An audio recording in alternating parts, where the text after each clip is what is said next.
Okay, welcome to ADlibnd, where a group of amateur role-playing enthusiasts run a weekly D&D 5e game with a twist. The viewing public can vote on a large group of random concepts before the episode takes place. Once tallied, the DM will select 5 of the 10 most popular and tailor that episode of the game against chosen ideas. Anything can happen, no episode will be the same.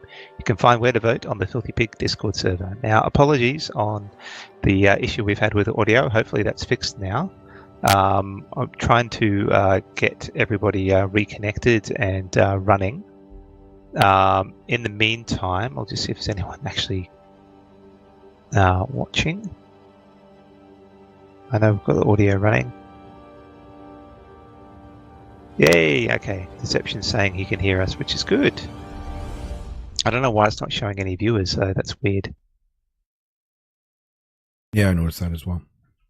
Oh, now it's back to 4. Okay, so what you will notice, for some reason, after I went and fixed the audio, the window in the top left-hand corner is playing as being quite silly, and that's usually the where we show the chat roles and text and stuff like that.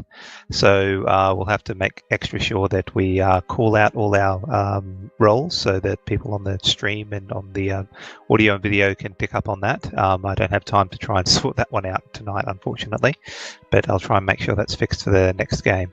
Okay, so to run down on what happened last week. Now, the last few weeks we've been playing the Easter mini adventure. That finished off, and we're going back to the main campaign.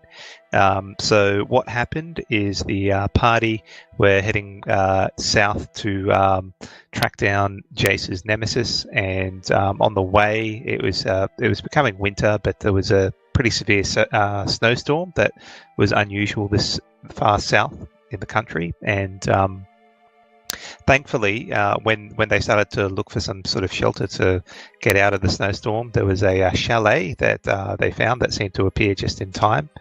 They visited that chalet and found not all as it would seem. The chalet was it only had one patron and the innkeeper, and the innkeeper was quite weird. There was weird meals provided, which helped out with actually fault finding or puzzling their way through to the next location, but it all seemed a little bit odd. Thankfully, they found a path leading to a stone or the chamber downstairs made of stone, where they fought some ethereal swords and managed to destroy them, even though they kept on coming back. And the last moment they had was they destroyed the last construct holding the ethereal sword. It melted down into a key, and a door was revealed so that they could possibly move on from this location. So I think without further ado, I might throw it over to you guys to continue on with that. Uncle Gus, are you still with us? Of course they throw over to the NPC.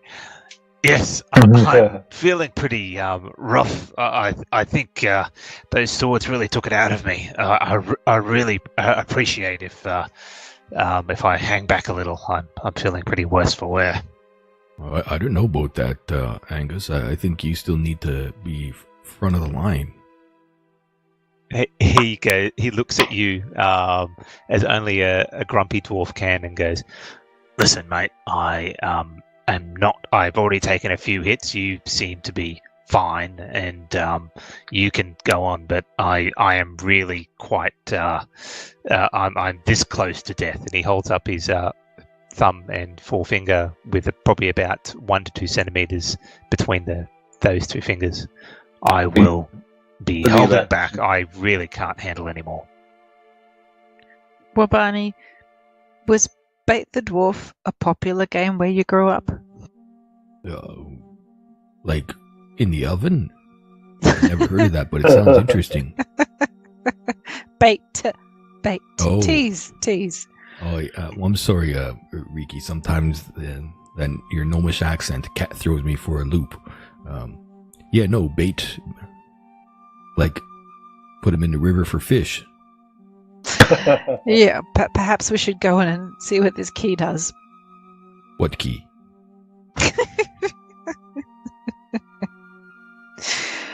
The key that fell out of the construct. Here it is. Oh, I must have missed that. Jace, did you do something? I mean, I killed the dang thing, but I'd never seen that happening. I mean, how the hell did everything stop? I thought, Riki, you saved the day or something like this. You did something with that damn table. Actually, you'll find I killed it in the end, but and then he keeps quiet. Good work, That's right. Uncle Angus. Sit down and shut up, Angus. And You can hear him mumbling in the corner. How you going coming along with that tea there, Riki? So I have the key? You mean this one that's here on the floor by our feet? And I threw Uncle Angus a good berry. He thanks you for the good berry. He eats it, but it doesn't look like he feels any better for it. Oh dear. He's that close to death. Where's this door that we seen that appeared? It's just to the east. Do you want me to bring up the map again? I have the map open. Is it like hanging in midair or something? No, it's directly on the ground. On the ground, like on this eastern wall? On the eastern wall, yeah. Just one moment. Oh, okay. So it's not like strange that it's sitting in the middle of, floating in the air or floating against the wall. It's a proper door. We just didn't see it before. Well, it was hidden before by what could have been quite possibly an illusion. Gotcha. Well, I don't know about you guys, but now that things seem to have settled down, should we maybe have a gander a little bit? I mean, I was really rushing through this place. What do you think? Is there something in here? I mean, a path to Puka would be nice. I think he needs a little bit of a... The door's about there. I think we need to have a conversation with that barman.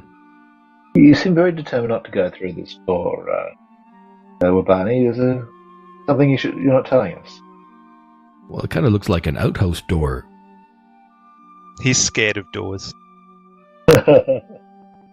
I mean, I don't know what you're talking about. The door up in the room above, the magical eat my magic door.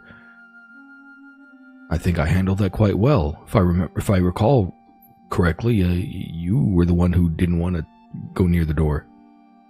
Okay, so can I walk up to the door and just examine it and see if I see anything? Quite certainly, you can make an investigation check.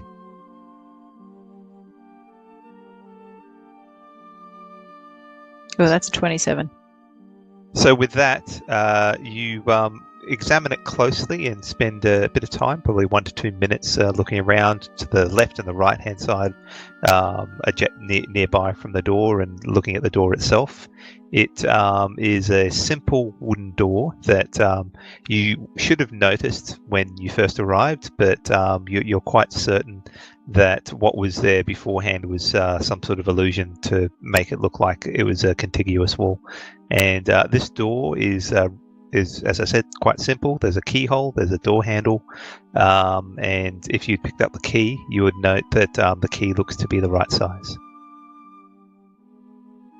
I mean, I don't know if we should leave, Riki. It was kind of a pain in the ass to get down here in the first place. I mean, what have we discovered? Maybe this goes to another room. Maybe this goes to a room of wonderment and excitement that actually leads us out of this hellhole.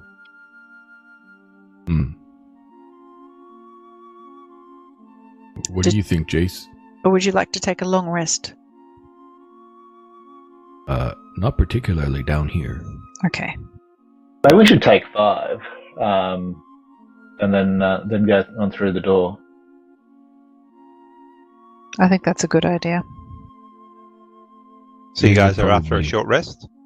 I think a short rest. Yeah, Jace can play a song, bring on the what do you call it? The Song of Rest, and we can get a little bit of extra healing when we spend our healing surge.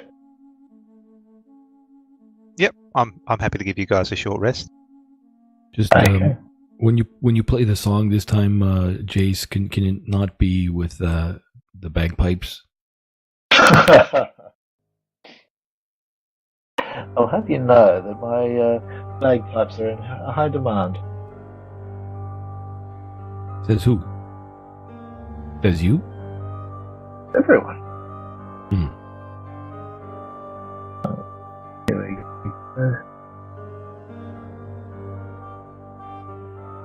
Work. So we get to add 6 to the healing surge? Yeah. So I'll get you some healing. What happened there? Oh, that sucks. I just dragged the healing onto you. Did you receive that? Yep. I think I might take one more healing dice. Good enough. So what can poor old Angus do? Well, Angus is, if you guys are taking a rest, he'll just hang around, but he doesn't do too much. He looks very battered and bruised, and there's a bit of caked blood on his outfit. And even during the short rest, he doesn't seem to be able to look any better. My music. Even with your music. He has no healing surges left. You know, music. Jason's music. Mechanically speaking, he has no healing surges left. And, you know, he's a dwarf, so elven music isn't particularly interesting to him. Barbarian. Do you want to kill off Uncle Angus, DM? No. I'm very worried for Angus's welfare. I think you guys want to kill him off. You're sending him off. He's only got 2 hit points, and you want to send him in the lead. Stop projecting, DM. This That's is right. not. Don't project. This is not Game of Thrones. Yeah. We saved his life plenty of times. Okay, so you've had your short rest uninterrupted. So what would you like to do now?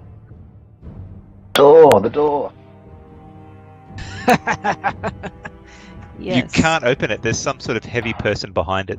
No one can hold it. So is he holding it? He's holding it Nice, from the other that's side. nice, That's nice. Alright.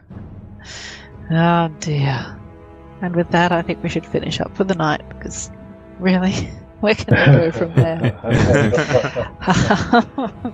Alright, so look, Riki's clever, but she's fairly impulsive at times. So she just swans over, picks up the key, looks at it carefully to make sure she's holding it the right way, and pushes it into the slot in the door. Wait, Riki. Let's take a look through the keyhole first and see what's on the other side before we go. I mean, Okay, let's do that and knock. you didn't see a trap or something here, did you? No, it looked like a boring door. Okay, let's look through the keyhole. I mean, I've been practicing, focusing my donorific energies, and maybe I can shoot something through the keyhole if I have to. Okay, so okay. make a perception check. Perception check. I got that. F2. Haha, 24. Okay, so you poke. Well, you don't poke your eye through, but you peek through the keyhole, and the nature of keyholes are it's very hard to actually see too much beyond it. But what you do get is a feeling of coolness brushing out of the keyhole.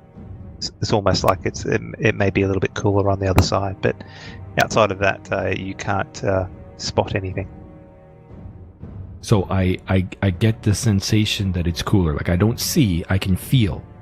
You can feel, or you try to look through the keyhole, and all you see is sort of like a whiteness, or maybe a little tinge of green. But and being from the north, nothing. I recognize snow. Yeah. You would, yes, but you can't tell whether it's snow or something else. All right. Well, it seems cold on the other side. I don't see any movement per se. So, all right. Here, give me that key. I'll open that door, Riki. You stay back. I don't want you to get hurt. You're our what do you call it? The people who shoot from a distance? Mascot? No, I don't think that's the word. Sniper? Yeah, that that seems fitting. Yeah. Hero? Well, I mean, that might be pushing things a little bit, but yeah, sniper. Inspiration? Yes, that too. I could. I mean, sometimes I find you're more inspirational than that guy over there that plays the instruments. Oh, I thought you were pointing to the bleeding dwarf. I mean, I find Uncle Angus fairly inspiring, personally. Yeah, not so much. Shall we? Hey, Shall I we not? resemble that remark.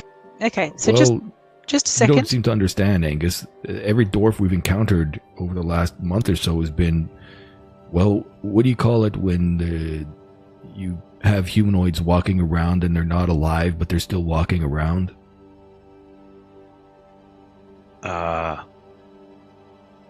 You know, Very sleepy. Walking Dead.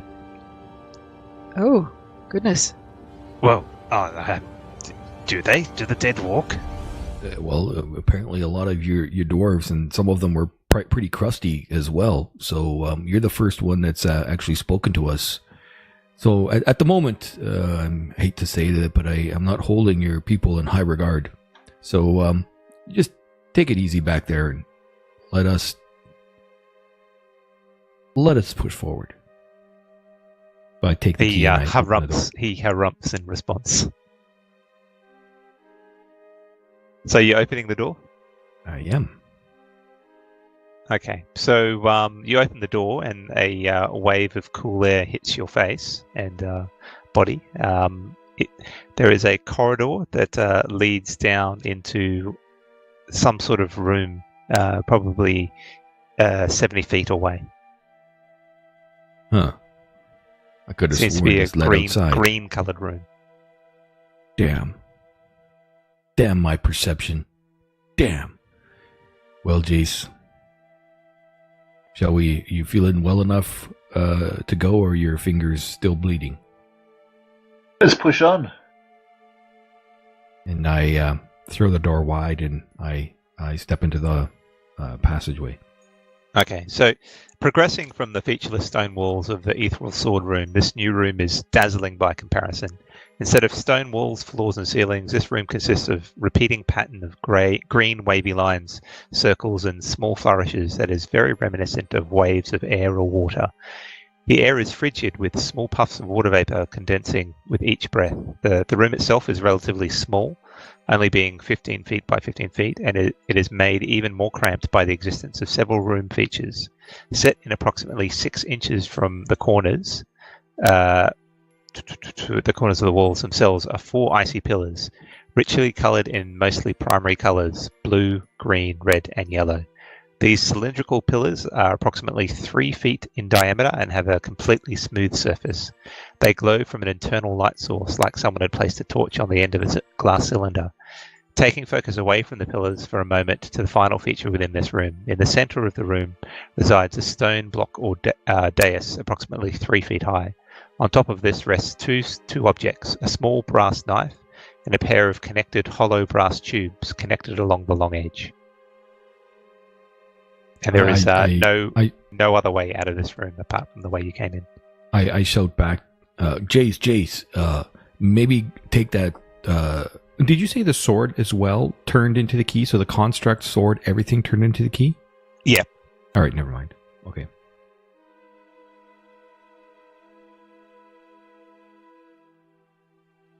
So clearly the odd one out is the non-primary colour. Yes, I think we were thinking the same thing. I'm concerned that green is now a primary colour. I guess it depends on if you're doing additive or subtractive blending the colours, but either way, there's one too many.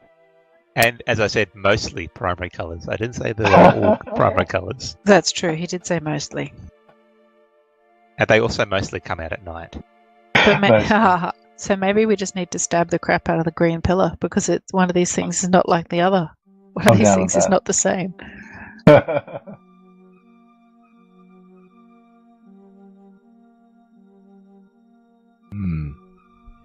I hate puzzles. There's a stone block or tires. The object's a brass knife. Do any of the patterns that I see, or do I recognize any of them?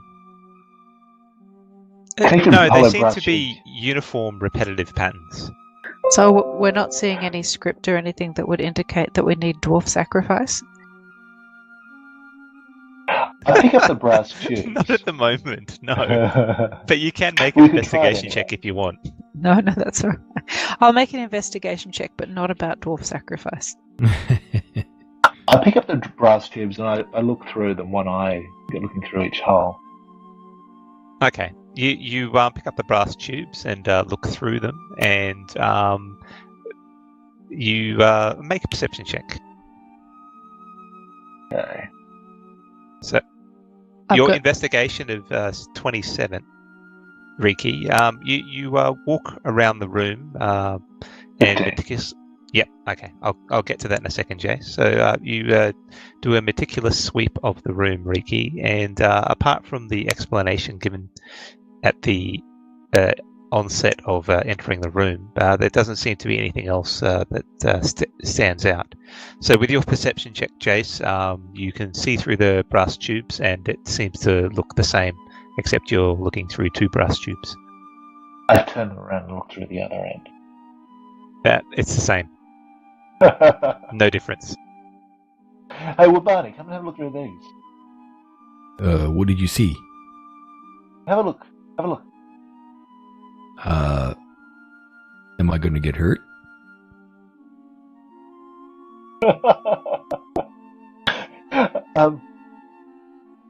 You want to be hurt? I can help you out if that's what Well, I mean, you did put poop on my backpack only a few minutes ago, so... I'm pretty sure that was some forest creature. Oh. Yeah, I don't you remember as we were falling down through the passageway, didn't you hear me and Riki having a discussion about Bindi and poop? He says it wasn't.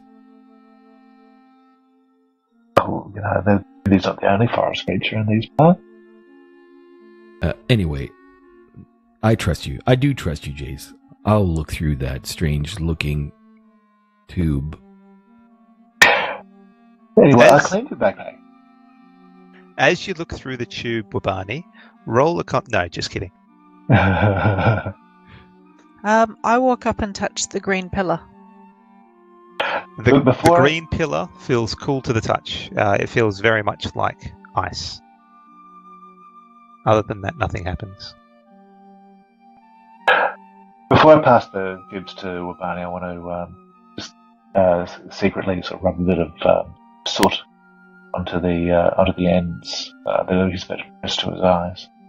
And where are you securing this soot from? Prestidigitation. Okay, make a sleight of hand check.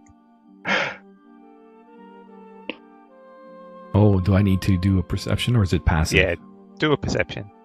Oh no! Do I need to bother? That's 7.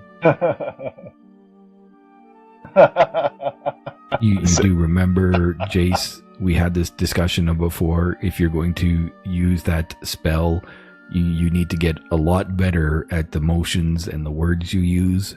So, yeah, I am not looking through that tube. And I take the tube and I push it into his chest.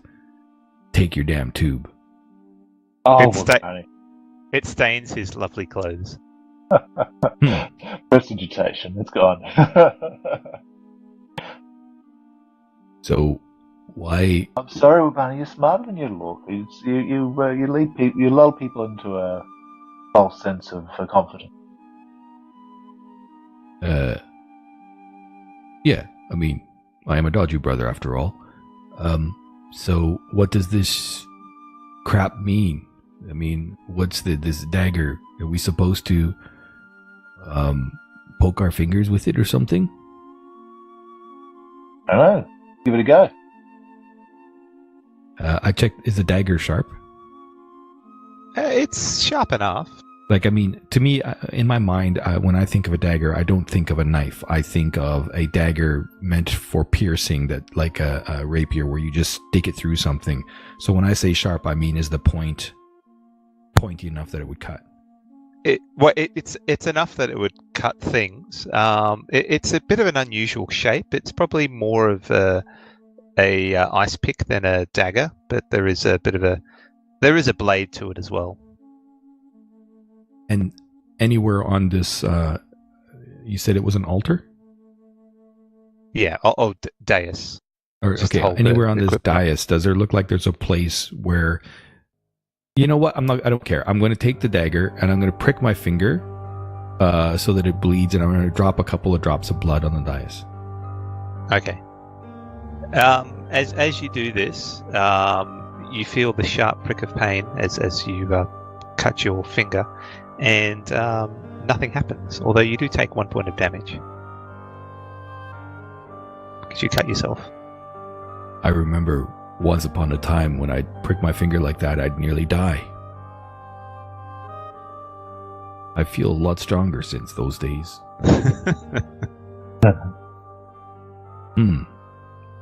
So while the blood is still on my finger, I'll put my finger against the pillar.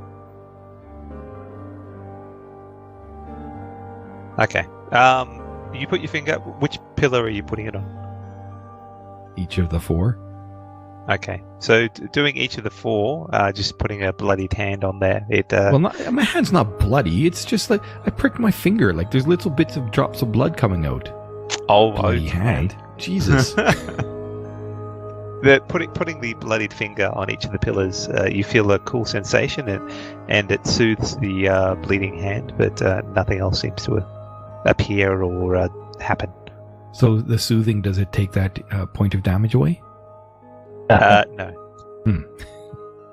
I stabbed one of the pillars with a knife. A chunk of ice comes away. Which pillar are you stabbing? Red. Okay, so a chunk of red ice comes away, and you can either catch it or let it fall to the floor, and as it lands, it is still red. So it's certainly the ice itself is coloured. Does the light source that's inside the pillars, after he chips it away, is it still within the chunk that chipped?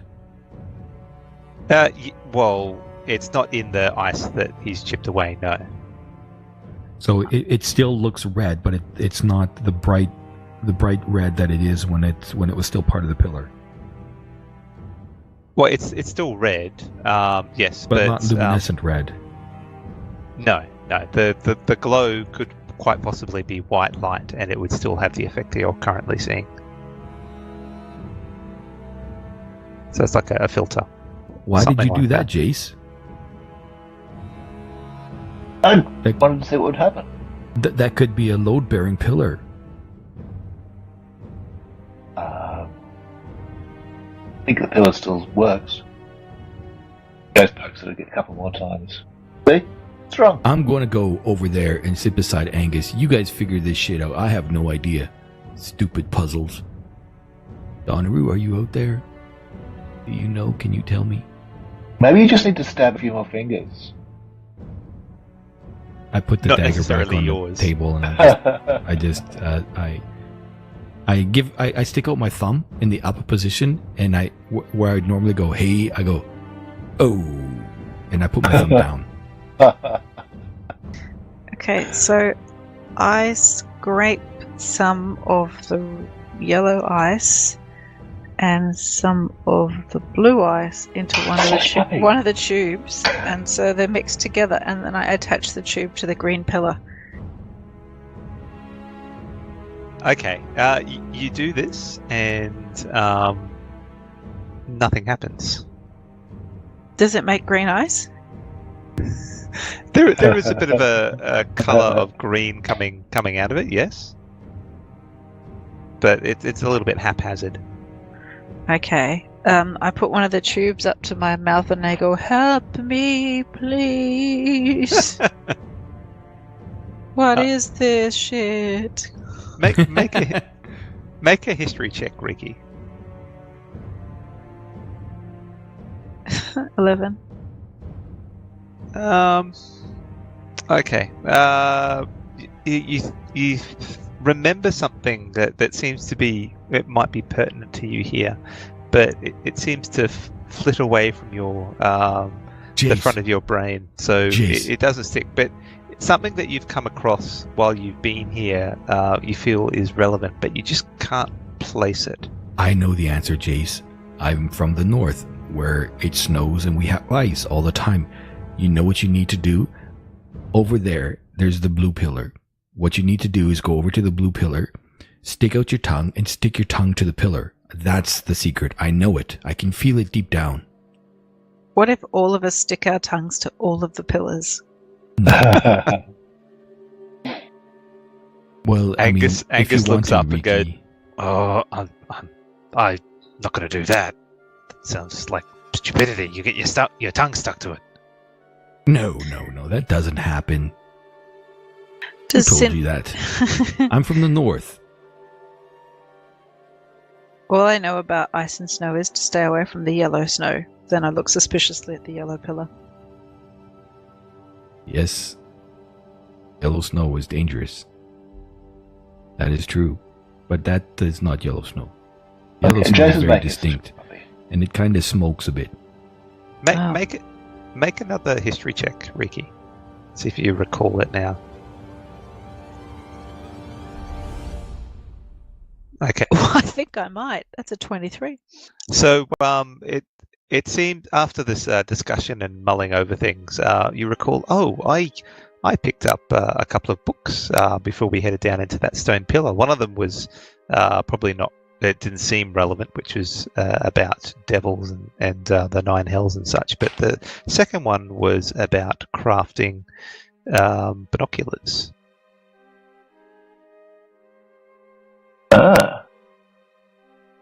You're making no sense at all, Ricky. I don't know what words. What is that word, binocular? That sounds like some crazy wizardy thing. Do I have to know which of the pillars has the longest wavelength of light? Because it's red, so.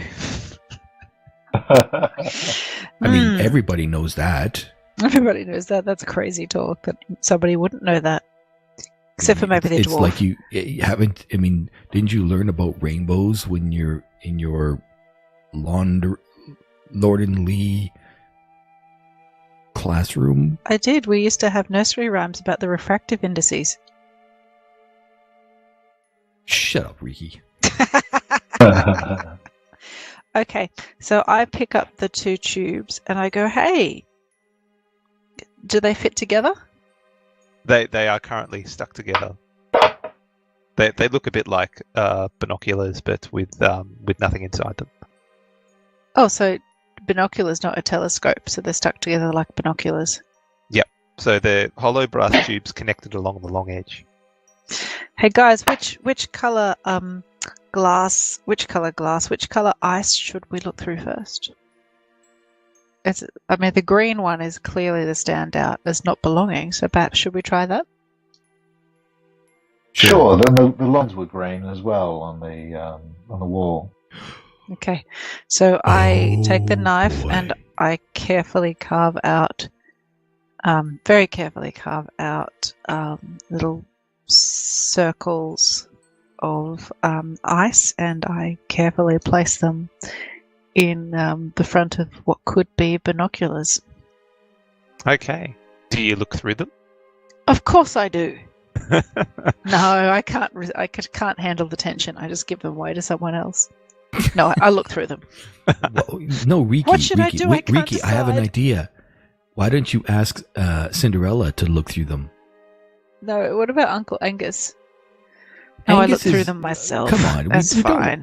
He's a living, breathing, talking person. Cinderella, come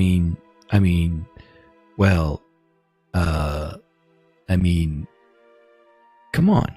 Yeah, we get your point, but I don't think her eyes are spaced adequately. These look like they're designed for, humanoid creatures. So I'm going to give it a go. So I just hold it up to my face before the ice can melt and have a look through.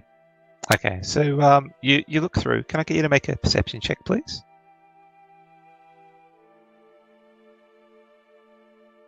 That's a 6. Okay, that's sufficient. Do So I what get you to see find- the giant demon that's about to destroy us all? Suddenly becomes visible. I see its gaping maw before death.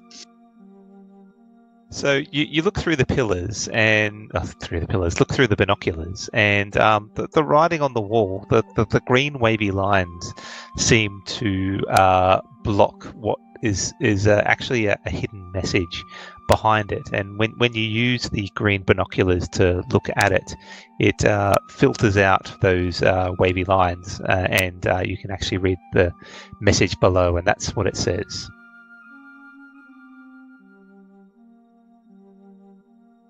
The path continues along the pillar of ice and fire. Ice and fire, ice and fire! Place your hand on it and whisper your darkest hidden desire. So the pillar of ice and fire. Let me do it. So that would be red. Yeah. I put one hand on the red pillar. I get up. You stay there, Angus. I go and I put one hand on the red pillar. And I put one hand on my yellow pillar. And I'm like, I can do this, guys. I can do this. Well, you can't reach both pillars from where you are. But... No. I get up and I go over. Fire and ice is the red pillar. It's the frozen red pillar. You there, Dagobah? Yep. He's just stunned. Oh, fire and ice. Oh, yeah, okay. I can't reach the blue pillar. You know what? A red pillar of ice. Ooh, it's a play on words. I put my hands on the red pillar, and I put my forehead against it, and I whisper, I know you're out there somewhere, Donaru. I can't hear you or feel you right now, but I know you're there. I have faith. And as one of your scions, I really want wings. Is that a dark desire? Sounds pretty nice to me. Shut up, Riki. Can anyone actually hear you when you say that? Yes. Okay. I said it out loud. So is that considered your darkest hidden desire? Well, I didn't really think of it like that, but that was what came to my mind, and so that's what I whispered, and that's what I shouted at Riki for. Okay, as you intelligent. As you whisper it, you disappear. Holy shit! What happened to me? You'll find out, but we're going to keep it to Chase and Riki for now. All right, I'm in next. I wander up to the pillar, and I put my hand on it, and I make sure Cinders is on my shoulder. And right now Bindi is snuggled away quite safely in the backpack, and I say, my darkest hidden desire. Let me think.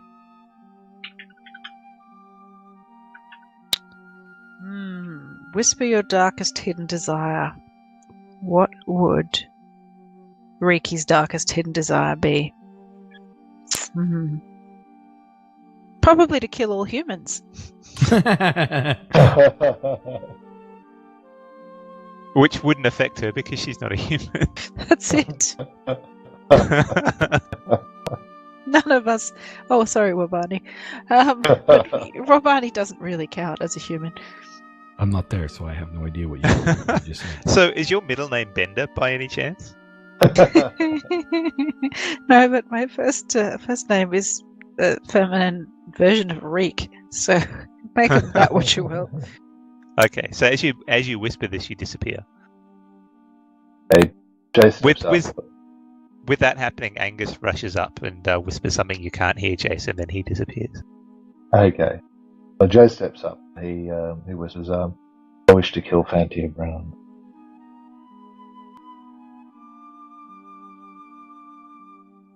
Okay, and with that, you disappear as well. Okay. That one wasn't too hard.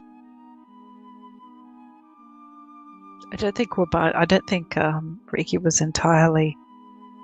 That's her darkest desire in her weaker moments. Most of the time, she's pretty chilled. So I just as a something I'd like to point out, that the effect of looking at those green wavy lines and stuff like that using something that's green is actually something that you can do at home by setting up a green filter and writing a hidden message and then hiding it underneath lots of green stuff. It actually shows the message instead, which is pretty cool. But anyway, we'll move on. Atua will be starting out his own science and education podcast. Invite your kids; they'll love it. So as you touch the red pillar and whisper a coveted desire, your words hang in the air like a bubble floating on the wind before snapping back towards you, or are you rushing towards it?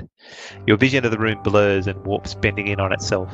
At the same time, you feel your very being pulled inwards and forwards, like you're being squished to pass through the eye of a needle. The pain builds as this happens, but just as this sense of contraction occurs, it stops and you find yourself in a completely different room. Where the last room felt cold, almost freezing, this one feels uncomfortably warm. You immediately break out in a sweat and need to take a second to adjust. As you do so, you find yourself in a corridor of sorts. This corridor ends approximately 20 feet behind you, and up ahead it progresses for approximately 50 feet before making a right-hand turn. The corridor is dimly lit by a diffuse red-yellow light, but you cannot identify the light source. Your mind does not linger on those things, though, as the most disturbing thing about this corridor are the walls, ceilings, and floors, and what you can hear.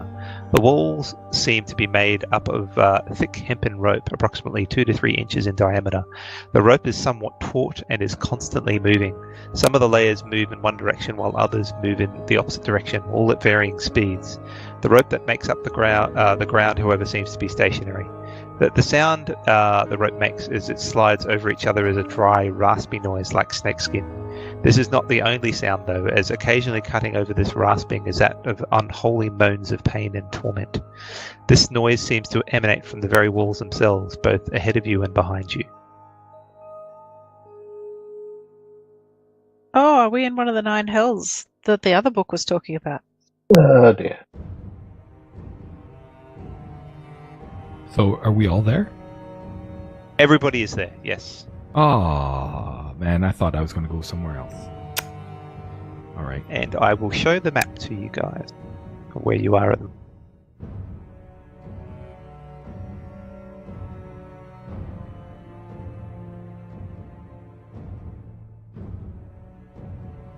So we've just appeared in a corridor that can go forwards and backwards, but it looks like the backwards direction is blocked off. Well, it seems to be a dead end behind you, and the corridor to ahead of you seems to go and then turns right. Now, I must apologise initially. I don't have any image of rope to show for the floor, so I used floorboards instead, but I'm sure you can use your imagination there. All right, so I send Cinders forward to stick her head around the corner just to have a look. Okay, so Cinders wanders up, and this diffuse light seems to continue wherever you are, so you can see relatively clearly. What can she see? Just revealing that now, so that the corridor continues onwards, and then it looks like it might come to a room up ahead. So hey everybody, the corridor ends and there's a big room down the end of the hallway. Can Cinders see any people or hear anything apart from the groaning, moaning torture noise? No, the noise seems to come from all around you. It's like almost coming out of the walls themselves. It's like one of those Halloween horror houses. You know, we had a similar plant up in the north. It kind of looks similar. And I pull my knife from my belt, and I try to cut a bit of this plantish rope, this hempen rope. So you're cutting some of the rope, are you? Yep. Jace just a few quick steps away before as Swapani starts to do that. Is it like the regular hemp rope that we have normally buy from the store, or is it different? It looks a bit like that rope, yeah. It is moving on its own accord. I still cut it. But it is moving on its own accord, yes. Difference. So as you cut at the rope, you manage to start hacking at it a little bit, but sensing that you're trying to damage it, it starts to move, and you don't get a swift enough cut to cut it free. As this is happening, though, the rope near Angus sort of opens up a little bit, and a horrid creature sort of oozes out and starts to move towards you. So just in response to me cutting? Well, you don't know. Okay.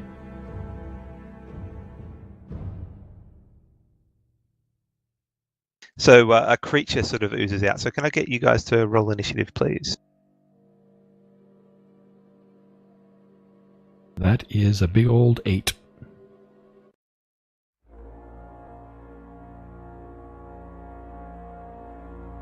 Yeah, so 15.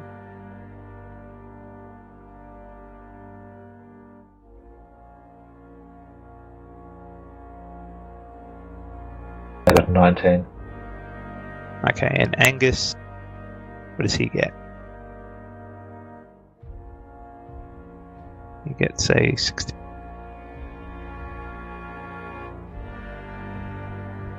And Cinderella, can you roll for Cinderella, please? Yes, I will. I also just have a quick question. Had I had mage armor on? Yes. Yes, you do at the moment have mage armor. It's still Good, thank you. affected. Oh yeah, I can see that. Sorry. I remember that from last time we played. Okay, Jace. You notice this creature oozing out, and it's quite horrid. I'll give you a bit of a picture.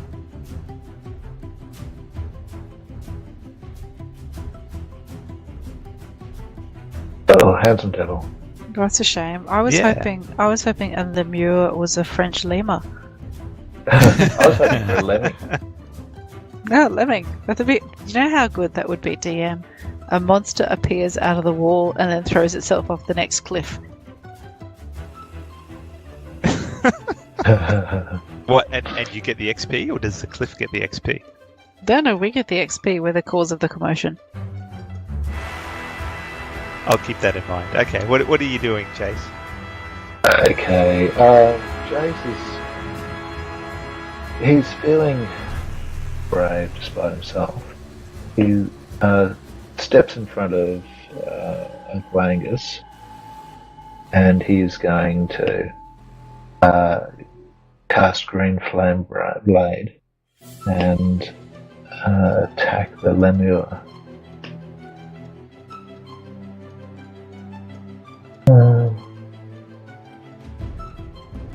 Slice at it.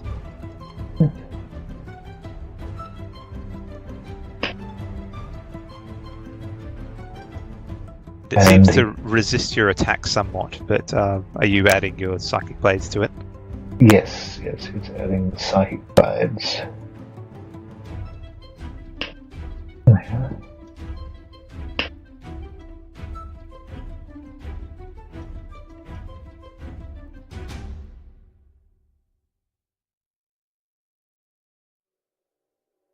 Okay. And Jace channeled some psychic energy down the rapier, and the lemur's falls to the ground, clutching its blobby head. So it sort of melts away at your strike, and there's a puddle of ooze on the ropey floor, and then it gets absorbed in by the floor. Well, Barney, I think maybe we shouldn't attack the rope. And maybe we better just move on as well. You think that... Are you sure? I mean, you killed it really easily. Well, I'm very good at what I do. So you're talking about... I was trying to dictate that. Cinderella direction. Sorry, what were you saying? Maybe it came in response to vibrations in the rope? Oh. How did the rope end up vibrating?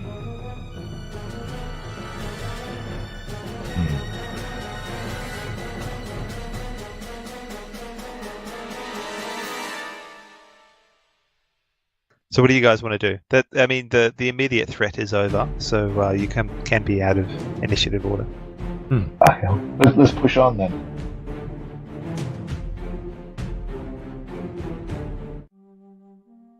What do you So see, you keep moving up. Cinderella?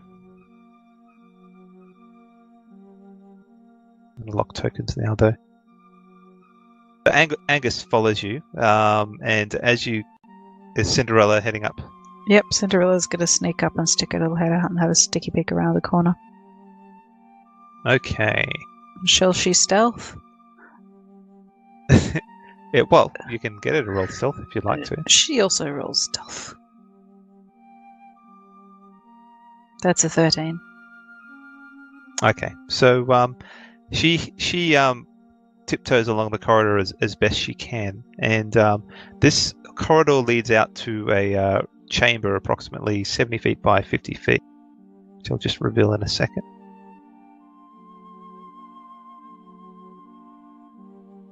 And it's similar to the corridor in that there's a rope continues on the ceiling and on the walls and on the floor. The walls and the ceiling the rope seems to move, but the rope on the ground is relatively stationary.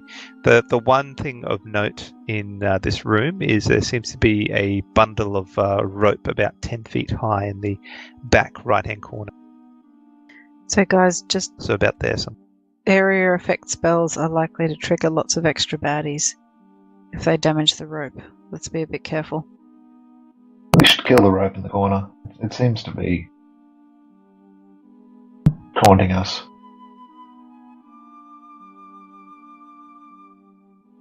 I'll stay back here. I mean, what the hell was that thing? It was a lemming. I've heard about them. Really? What They do they jump do? off cliffs. They jump off cliffs and then they smotch at the bottom of the cliff. And that's what they look like after they jumped off the cliff. I thought they were normally blue. That one looked a bit pinky. Starts off blue and turns pink when it hits the bottom. Oh, all right. So what are your plans? Are you heading into the room? I think what we should do is I think we need to take out that rope and maybe on the count of 3 we can all launch something at it. I could shoot a firebolt. Riki, you have firebolts too, don't you? And we could... What if the goal of this room was to stage a skipping contest? Then we'd be in trouble if we got the rope, I guess. Yes, we would be in big trouble. How about you go to the rope and start skipping, and if it hits you, I'll avenge you. That sounds fun. Let's do that. Okay, so I'm going to just wander out a little bit into the room. Okay, so the wizard is heading out in the lead. As you do so, that bundle of rope starts to move, and it moves away a little bit. And what appears in its place, what comes out of the bundle of rope is something that is quite nightmarish. It's a humanoid figure, but it has some limbs and a couple of legs, but outside of that, it has layers and layers of rope around its body, and they seem to move around and act on their own accord. And it looks at you, and it doesn't say anything in particular, except for it roars in fury that you would dare to walk into its room. So I say, rope monster, get back! Can I get everyone to roll initiative, please? 7 by me. I thought I was going to make a new friend. 14. I would have loved to have a rope monster companion. It'd be so handy. We'd be like, oh no, there's a cliff. Hey, Ropey, want to lend a hand? Oh no, I rolled a 2 in my acrobatics check. Lucky I've got Ropey here to catch me. All right. Switch the music again. Okay, so we've got Angus up first, and he goes, "What's going on? What was that noise?" And he sort of hangs back and is not doing anything. It's his turn though. Stay back, Ricky made Angus. the rope angry. Rope monster, rope monster. Okay, Ricky, you're up next. Oh, well, I don't think it wants to be my friend, does it? Very sad. Very, very sad. Alright. I'm gonna have to target it and hit it with magic missile, I'm afraid. Off you go. You fire your bolts towards it. Pew pew pew! So level 1. I'm afraid, yes. Level Okay. 1. Are you moving at all? I'm moving back into the corridor. Because I am but Riki, and I don't tangle with rope monsters hand to hand. Okay, so you fire your glittering pink bolts and they Wait. sail through the air. Why are they glittering pink bolts? Well, that's what they were last time. Are you changing the colour this time? Oh, I don't know. I'll make them mean and red and angry. Okay, so they're mean, angry red bolts this time, and they fly like bolts Full of fire. death and pain. Cute, bloody, glittering pinkness. What is this? I'm just going from what you said last time. You I've used that harnessed the spell. power of unicorn sparkles. And they collide with the creature, but he seems to shrug off the pain. Jace, you're up now. Okay. Is there a big picture we can see too? Oh, of this one? Yeah, sure. Just one moment.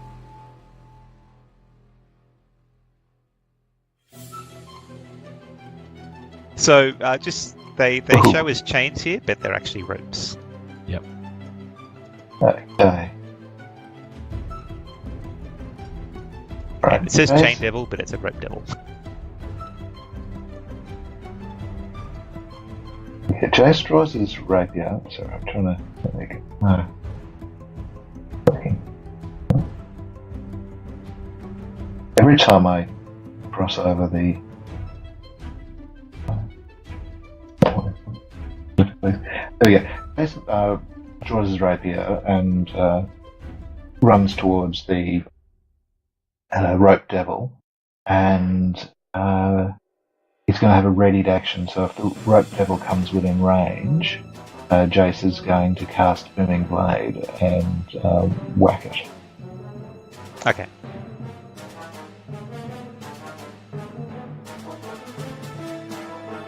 Okay, so as you race into the room, all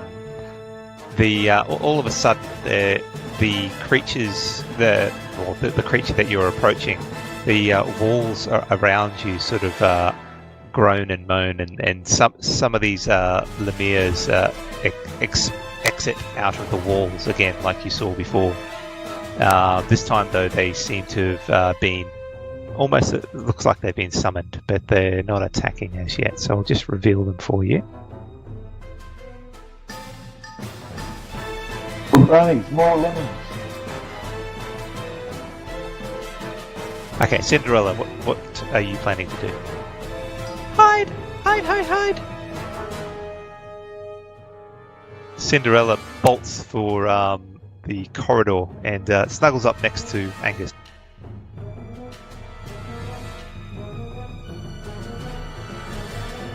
Okay, so the rope devil starts to move up towards you, Jace. Actually, no, he doesn't need to. He's got that reach. Excellent. So he just stays where he is and unleashes a flurry of attacks with the rope, trying to lash and restrain you. A bad rope devil. For a creature that has ropes, it's it has a bit of reach.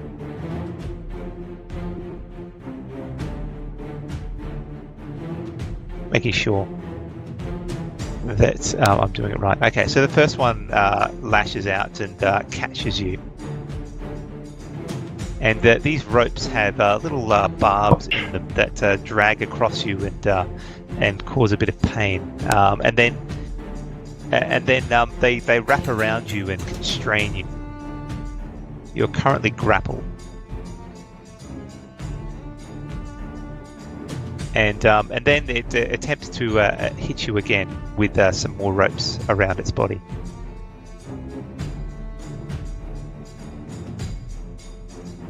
This time, though, it can't get a clear line of sight, and you duck out of the way.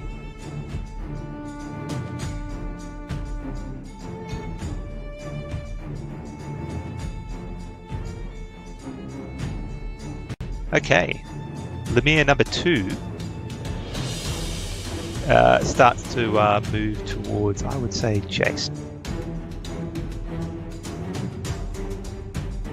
It gets up to you. I'm assuming you can use your triggered action there. Okay. Yeah. Come here.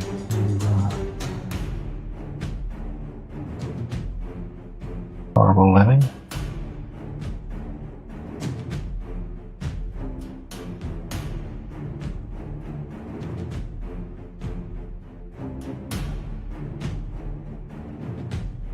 Oh no.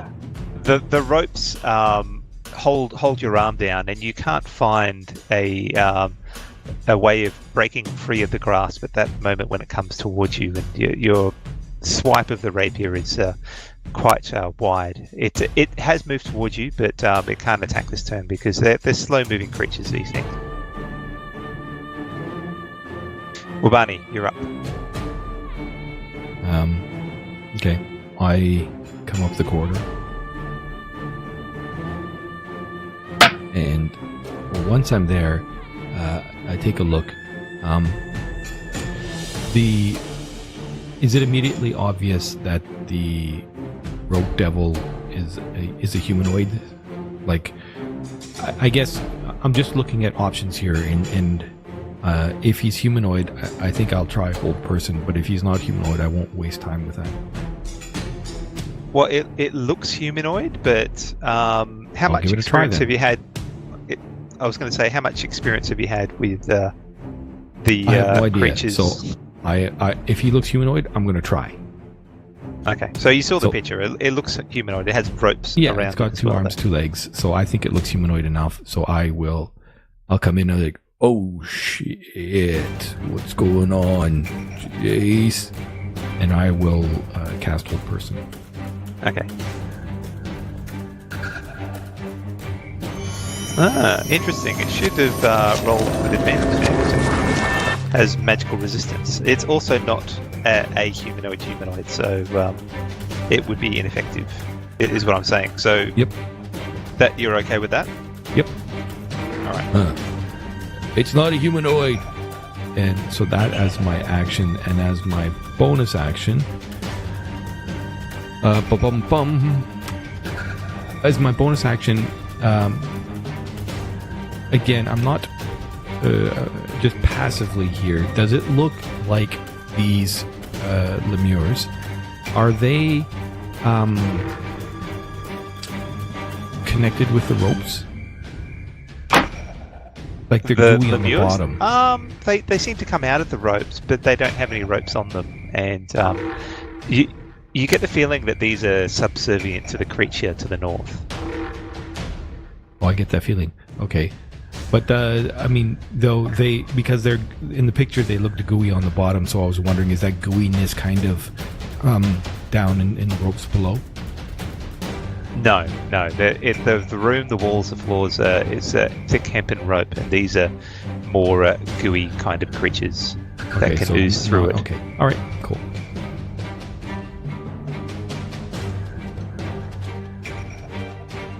Okay, so this one sort of slurps its way towards you, but can't do anything because it has horrible movement speed. That one, though, can get towards you and attempt to hit you with its gooey fist, which I'm sure will fail. Look at that. It hits you like a wet lettuce, and you just deflect it easily. Angus is hiding fifthly. However, at the top of the turn, no, I'm not it's not killing Angus. But can I get everybody except for Jace to make a strength saving throw as the ropes in the wall sort of lash out towards everyone nearby and attempt to restrain them? That's a 13. That is a 5. And for Angus, could I also get Cinderella to do the same, please?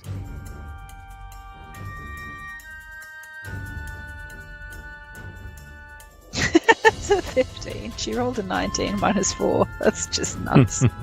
So everyone but Cinderella seems to be grappled by these ropes. They're holding you down and you can't move. You can attempt an action to break free on your turn, or you can just work with what you've got at the moment. But Angus is frustrated with these ropes, and he tries to twist and turn to get out of them. And see if he's successful this turn. He rolled a natural 1 initially. He roars with fury and then pulls the ropes from him and charges up to see if he can help out Riki if she has a problem next turn. He goes, come on, Riki. I don't get that far. So keep yourself safe, Angus. I'm alright. Okay, Riki, you're currently grappled by these ropes. But I can still cast spells, can't I? You can, yes. Okay, so I'm going to cast on Magical Missile on Lemure number 3. Okay. Although I could theoretically, but I'm just worried that if I cast a snowball swarm, I'm going to generate loads more of those creatures, because I would technically damage the floor, wouldn't I? Just that is do true. What's in your heart. But it's up to you. I mean, you can see whether it happens or not. Oh, I can't really ask for a group consensus, because that's not quite right. Alright. Well, I'm feeling a little bit pressured here, but I can probably cast a snowball swarm that hits the two that are surrounding Wabani without hitting Wabani, can't I? Correct. Okay, so I target them and help me, but let's see how that goes.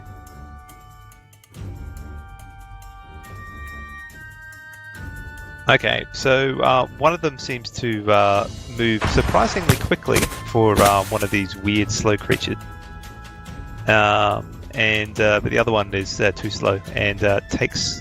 They seem to partially resist the cold damage though.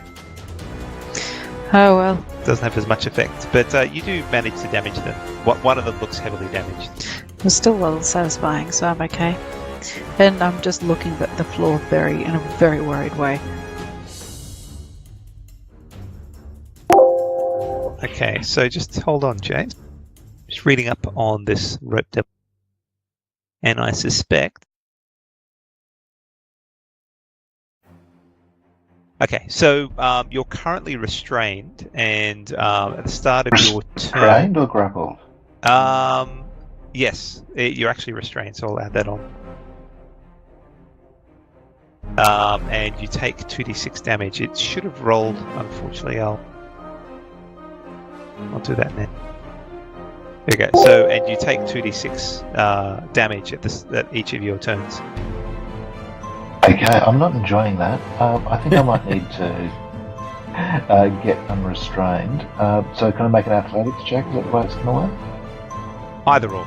Athletics or acrobatics, whichever you prefer. Acrobatics. So you managed to break free. Okay. But that does take your action. Alright, and...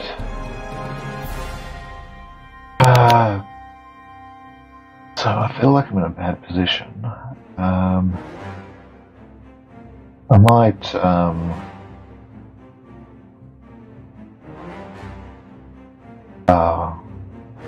I'll be brave.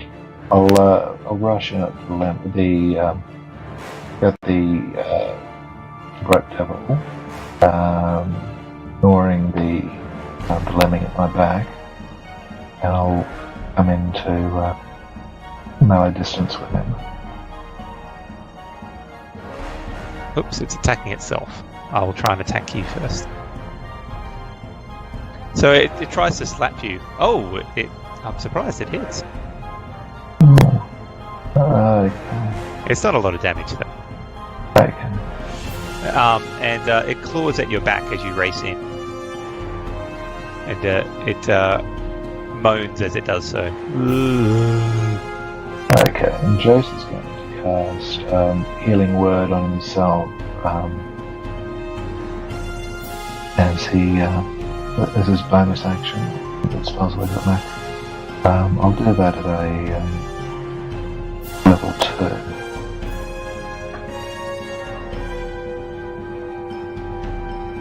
2. Okay.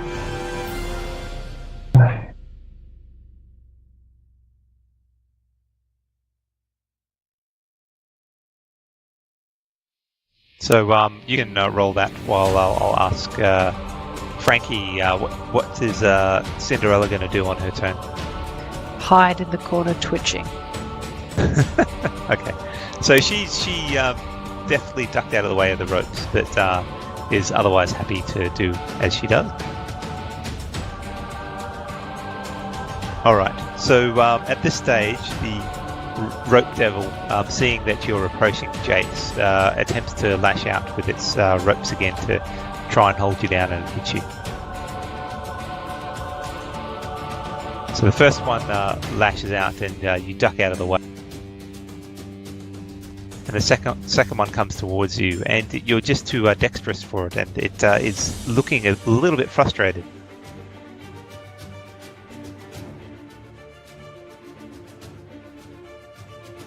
Meanwhile, the lemure that was on your back continues to shuffle towards you and attempts to hit you. I'd love if this one hits. It does. Are you doing anything Shield. about it? Using shield? Okay. Shield, yeah. Okay. So this one sort of moves up and it's having a lucky streak. Wabani, you're up. So I am currently grappled or restrained. You're grappled. So the things that come out of the wall just grapple you, but the rope devils attack grapples and restraints. So for the moment, I'm not going to fight the grapple just yet. The first thing I'm going to do is I whisper, Donu, I know you're there. Even though I can't feel you. Do not bless these creatures. And so I cast Bane on the 3 lemures. Okay.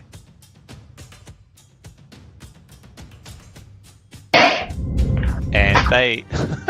one of them rolled a 4 -4 for 0. Nice.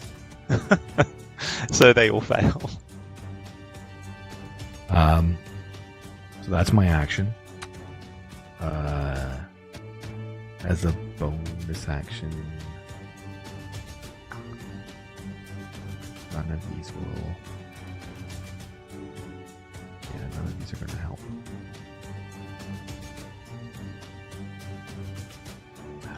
To break it, I would have to use, as you said, an acrobatics or athletics action. Correct. Yeah, you have to use an action to do that. An action. And then I'll shout at Riki. Attack them now, Riki. Okay, so one of them tries to hit you. I should have rolled it before you cast your spell, but meh, it happened. Rolled terribly. So one of them swipes at you and fails miserably. The other one tries to hit you as well. But this one will fail too. I think a natural 20 is going to be what it needs. I'm just shifting around in the grappled rope, avoiding their touches. Can't touch me. Okay. No. Can't touch this. Okay, so Angus stays where he is, but all of a sudden you feel you see the rope devil sort of concentrating a little bit, or at least Jace notices this, and then the rope floor below you starts to move, and everybody gets to roll a dexterity saving throw to see whether you can dodge out of this forced movement. That's an 11 by me.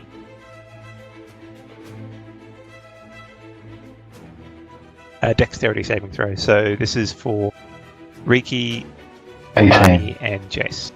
Okay, so Jace, you definitely avoid, like you sort of jump on the spot just as it happens and avoid this forced movement. But both Riki and Wabani, you get flung around and get moved 10 feet. You were right, Riki. It is skipping. Hooray! So you get moved to there, Wabani, and Riki gets moved up. So no longer grappled by the wall? No, you're still... Well, actually, you wouldn't be grappled, but Riki would still be. So I'm still grappled. That's a pain in the butt.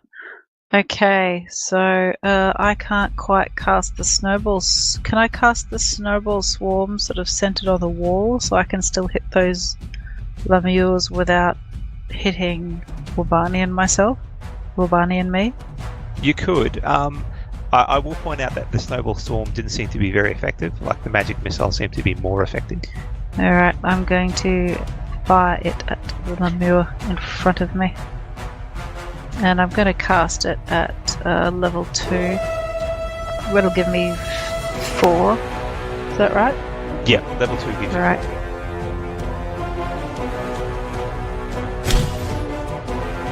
First one dies. Just goes pop and oozes into the floor. Fortunately, I can change targets.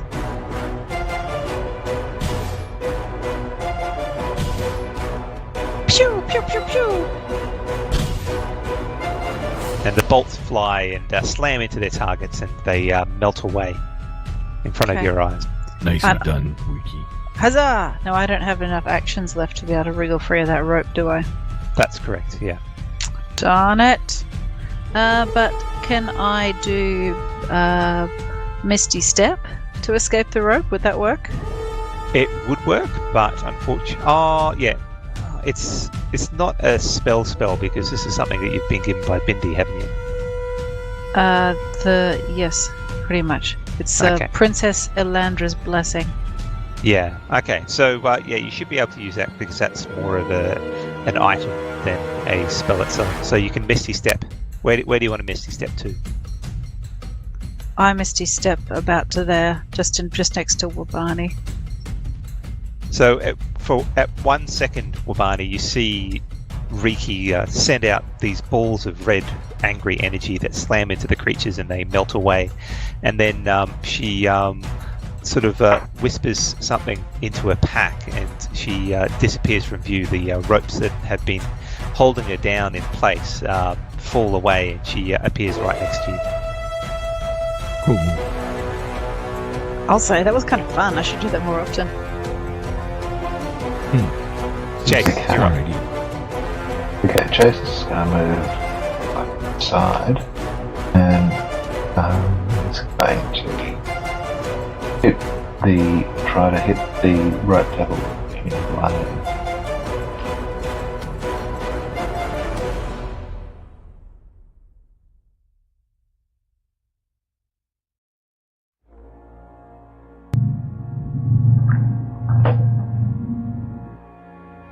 That's a hit.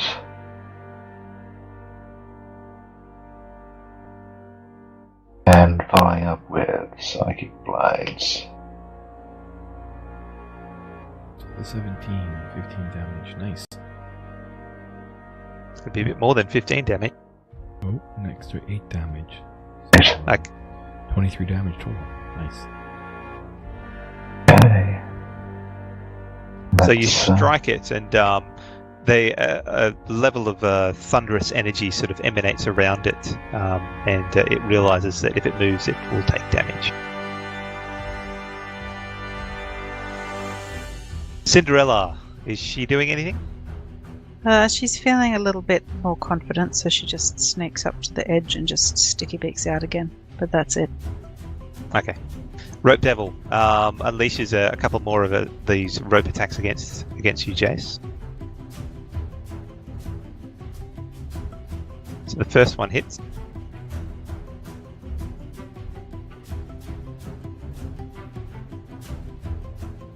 So you're grappled and restrained, and then it attempts to hit you again.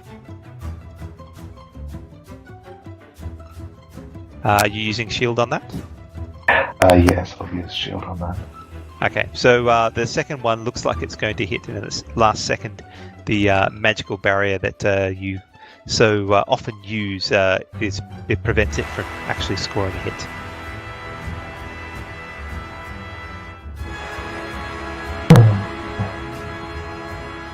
Very long spells. And then the lemure near you, it looks up towards the rope devil, and the rope devil sort of using its eyes points towards the lemure to move. Otherwise it would have just stayed there to try and hit you, Jace. It's being commanded, and it moves up and flanks and attempts attack again.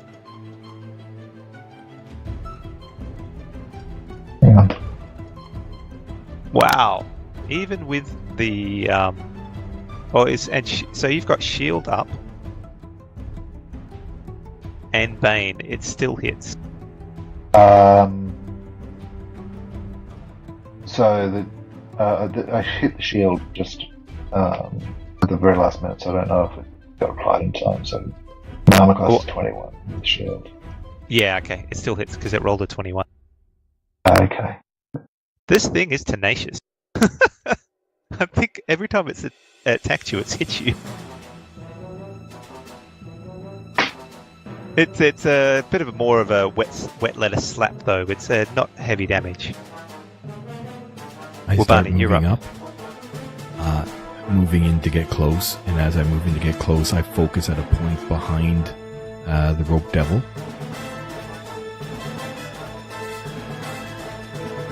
Yeah, right out there. And I cast Shatter. Not Fog Cloud? I've been listening to Donnaroo outside of this chalet, and she told me about this new way of wiggling my fingers. I'm giving it a whirl to see what happens if I wiggle them this way. You hear a voice in your head saying Thunder Wave would let you would push him away and free Jace. Thunderwave, huh? I don't remember. You can't get close enough at the moment. Nice try though. You know. So yeah, I target him. Yep. I will. You hit? Oh, sorry, it saves.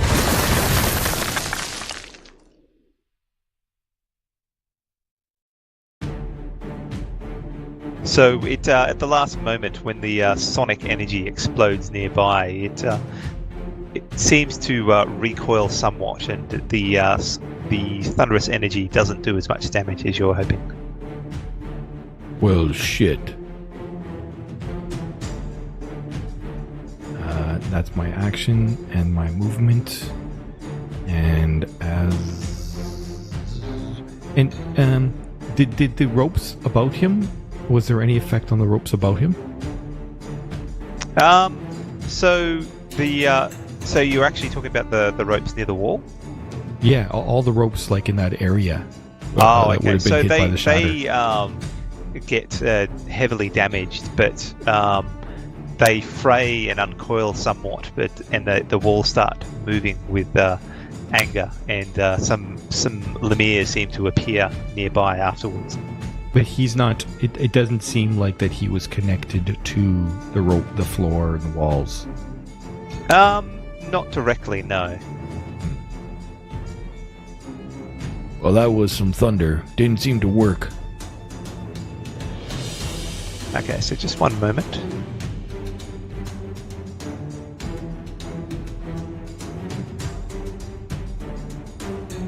So some more Lemire's seem to ooze out of the walls nearby. Excellent work, Arnie. Angus sort of walks up a little bit, sees what's going on, seeing that you're starting to be swarmed, and he decides to charge towards the Lemire near him. He can't attack, but he does move up. Riki, you're up. Oh god, there's more of them. Alright, so... Fireball. Yeah, that'll be fun. I wonder if there's any way to stop them all appearing. So I'm just going to kind of focus on the rope devil, I think, for now. Although if the Lemure attacks Angus, he's kind of done for. Don't worry about Angus. Says the evil DM. Think Alright. about yourself first. I'm fine. I'm going to cast... I said that a little bit too confidently. I'm not actually confident, but I'm not acutely worried in this very moment. I'm not acutely terrified. Alright, so I'm going to cast Magic Missile on the Rope Devil.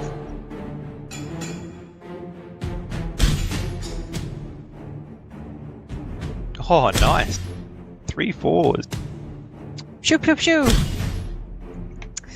And then I'm going to carefully move back into the doorway. Okay, so the bolts of angry red energy sail past Jace and pummel the creature, and he's starting to look a bit hurt. And you feel the ropes sort of tighten around you, Jace, as the barbs strike and grate against your skin. Okay, Jace is going to make another acrobatics check to get out.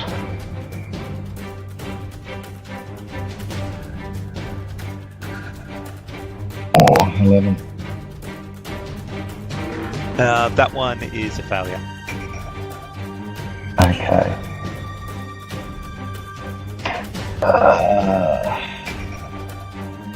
Jace might first action, healing word on himself.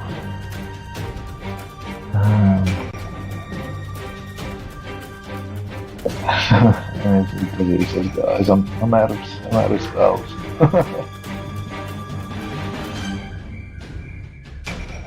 Why are you laughing then? Not a thing to laugh about, Jace. Wow. The rope devil is looking fairly hurt, though.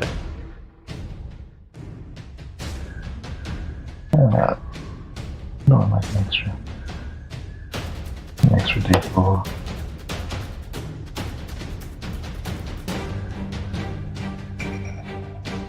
So you're rolling a level 3. Yeah, that was my last spell slot. Cinderella's just... Sorry. My healing surge as well. Alright. And that's my turn. Cinderella just snuggles down next to Riki and just stays put. Seeing that Jace has healed himself, but is frustrated with his tenacity, he lets loose with a couple more attacks.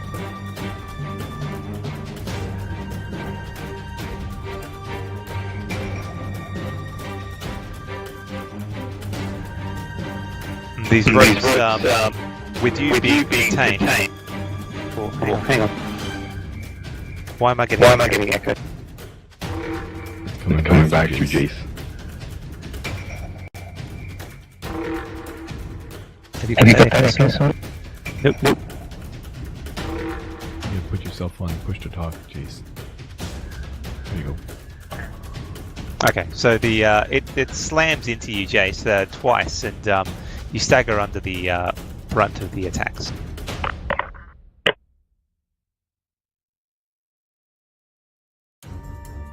Okay, number 5 wanders up towards you, Wabani, and tries to hit you with a slimy fist, but you easily step out of the way. Number 4 moves towards I was right next to Angus, so attempts to hit Angus. But he holds up his shield and it just hits the shield instead, harmless. Number 2 tries to hit you, Jane.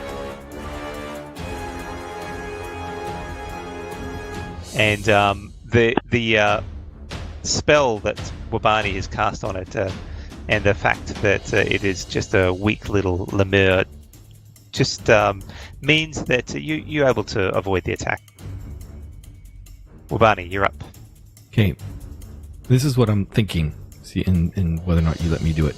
I'm thinking of burning a key point to do Step of the Wind, so as a bonus action I can disengage. I want to parkour off of this wall in a leaping action with my Hunga Munga out, shouting Cowabunga as I pile into the Rope Devil in an attack. I'm happy for you to do that. I would also point out that maybe you want to flank it to get the +2 to attack. Oh, so let me... Okay. Parkour here... here... and come in like that. Like, poof, poof. Yep. Alright, so Step of the Wind is my bonus action for the disengage. And I come in... and I'm shouting, Cowabunga! And I smash at him with my Hunga Bunga. Comes in hot. Comes in hot. 22. Nice, that's a hit. I slice at him with my... He partially resists my slashing, piercing Hunga Munga. Now I'm totally blanking here, but Monk's bonus... The unarmed strike is a bonus action, isn't it? It is, and Flurry of Blows I've is... used it up. Bugger. Where's my haste? What did you use for your bonus action? Oh, I keyed Step of the Wind to disengage from the mirror. Ah, okay. Yep, okay. I got you, Jace. I got you. Angus tries to hit this lemire nearby. And succeed.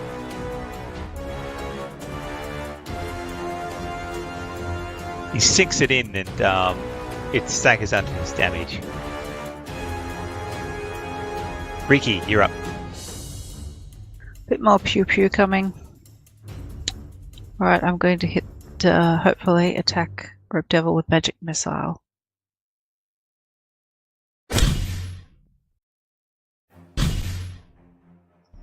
Alrighty, and that's about all I can do for that turn. Damn, he still stands. Come on, Jace, you got it. You got it. Headset or not, you got it.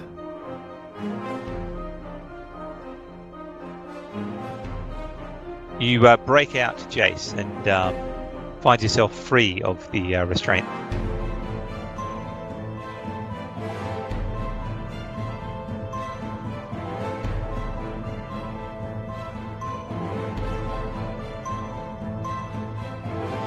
Okay, so the other lemure starts to move towards Angus, but doesn't attack him. Cinderella. Cinderella's getting real scared. She snuggles down next to Riki some more and just sits there. Okay, seeing this new creature coming towards it, the Rope Devil changes tack and attempts to attack Wabani. It shall not pass. It sends out a rope that wraps around you, Wabani. No, it doesn't. Why not? It says it hit. No.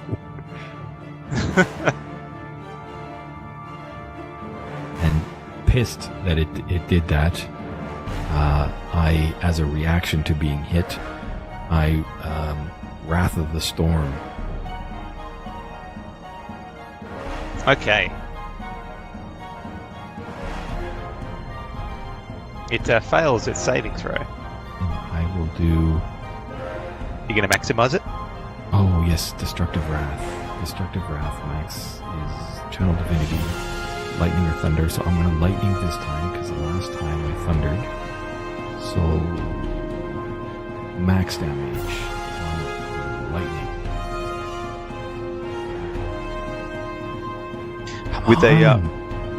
With a roar of lightning damage, and it booms towards it, and you see it stagger under the attack, but it tries to continue its onslaught towards you, Waban.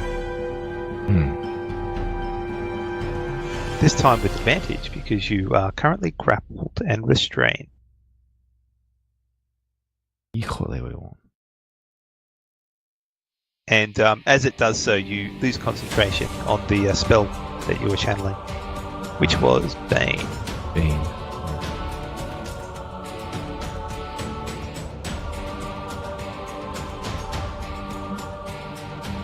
So the Lemure number 5 comes towards you, Riki. But it doesn't attack. Number 4 tries to hit Angus. And failed. Angus just steps out of the way. Number 2 tries to hit Jade. And he failed. Oh, poor number 2. He's not hitting anymore. Wabani, you're up. You feel the squeeze of the ropes as they start to suffocate you. Right. So my recourse is I would need to break the restraint, or I will cast. I'll cast. Well, shit. I guess I'll cast Sacred Flame. I look at him Definitely do that. with anger in my eyes. Devil, burn with radiant fire. Or not. He succeeds. He just laughs at your goddess and says, "You will not bring Donnaroo into this." How does he know that? Oh my god. Aren't you holding a holy symbol up to its face that is the symbol of Donnaroo? My Hangamanga's out. The holy symbol is around my neck. The tears of Donnaroo around my neck. So that was my action. Yes. I can't remember now. It's been a while. I can still do bonus action healing word, right? Yes, because it was a cantrip. So I'll bonus action level 2 because that's the only spell slot I've got left. Healing word on... Oh shit. Oops. Healing word on Jace.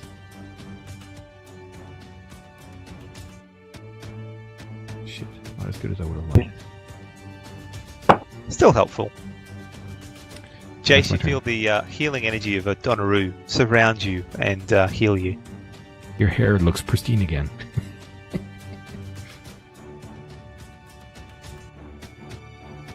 Okay. So some more ropes come out and attempt to grapple Angus, Riki, Cinderella, and Wabani. Although you already grappled Wabani. So can I get strength saving throws from Riki and Cinderella, please?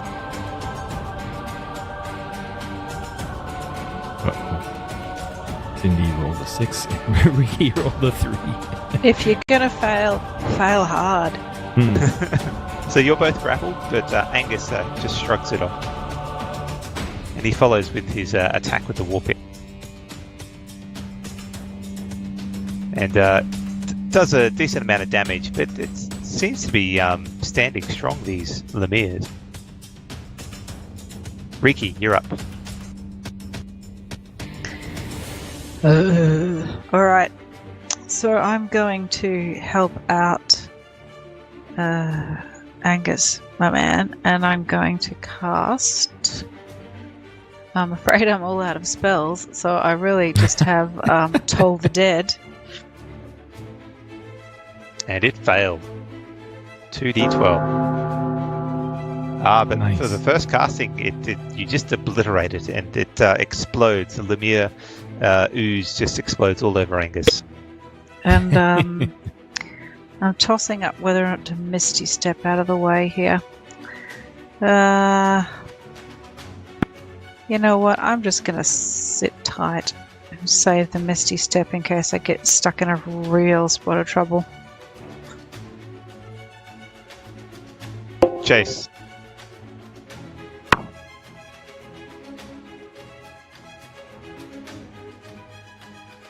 Jace is going to target an attack. Yeah, I think his audio sort of unfortunately failed him. His headset batteries died. Ooh! Oh, it's a crit. When it counts. There's with a crit. Booming Blade. I think this might be the killing blow. Definitely going to be the killing blow. Nice. He puts psychic blades on it. And his audio's down, so he can't describe the kill. Holy fudge. That's 36. So that was 1, 2, 3, 4, 5, 6, 7, 8, 9, 10 dice got rolled. 10 dice. 4 d8s and 66s. Just don't do anything by halves, really. That's the moral of tonight's story, I feel. So, Jace has had enough of this creature, and seeing that it seems to be focused on Wabani, he finds an opening that has been revealed after the spell, the shadow spell that Wabani cast on it before. And with a deftness that even surprises him, he sinks the rapier straight into it, and there is a sort of a rumbling sound as he does so that starts to resonate within the creature itself. And the creature doesn't know it's dead. It whips around towards you, Jace, and is about to attack you, but the resonating frequency is found, and it just starts to shake, and it shakes apart, and then sort of dissolves into bundles of rope and is no more. And with that, these creatures that have been coming out of the walls start to sort of ooze out and disappear into the rope itself, and the moving rope around you just becomes still, and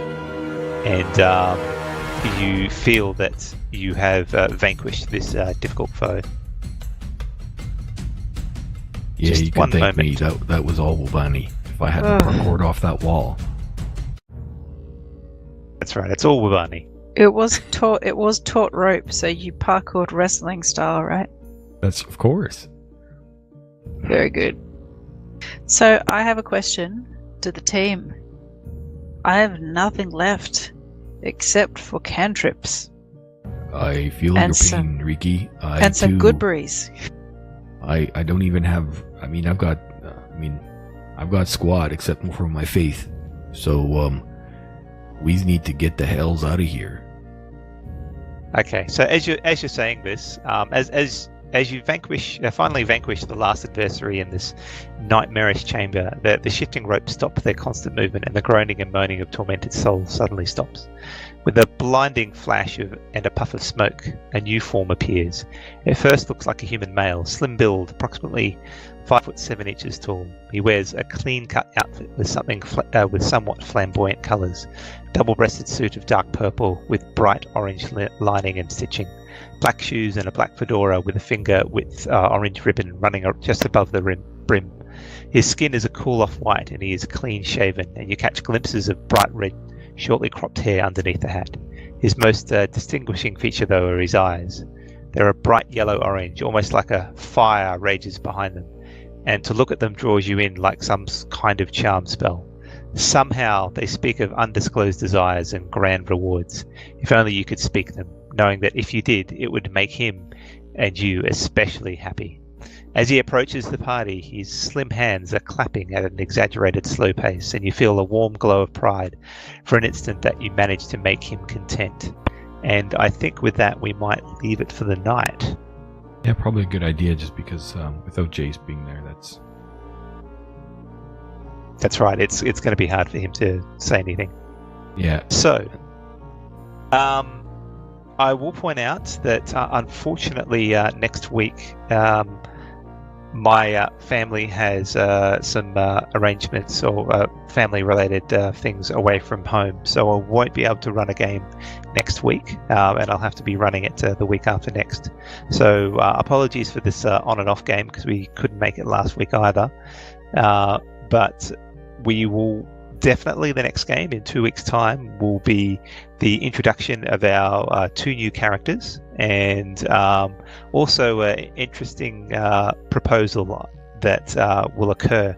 And I think everyone here will enjoy the proposal as it stands. But I'll leave it at that, and we'll see how we go. Sounds cool. Yeah, thank you everyone for listening, and we will definitely be running all good next session. So we'll see everyone in about 2 weeks' time. Alrighty. Cheers. Thanks. Have a good week.